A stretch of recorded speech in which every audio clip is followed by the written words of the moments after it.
News hunt Nidadavolu ప్రేక్షకులకు నమస్కారం.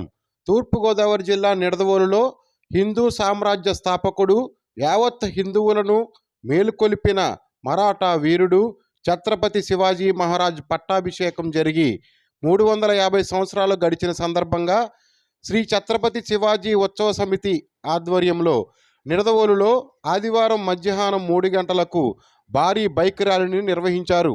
ఈ కార్యక్రమానికి విశేష స్పందన లభించింది. ఈ కార్యక్రమానికి ముఖ్య అతిథిగా గన్నవరానికి చెందిన ప్రముఖ వ్యాపారవేత్త వాసిరెడ్డి మనోజ్ కుమార్ విచ్చేసి ర్యాలీలో పాల్గొన్నారు. ఈ కార్యక్రమంలో మోర్తా సాయి కుమార్, మోర్తా ప్రమోద్ కుమార్, ముదునూరి వెంకట కిషోర్ రాజు మరియు శ్రీ ఛత్రపతి శివాజీ ఉత్సవ కమిటీ సభ్యులు పాల్గొన్నారు.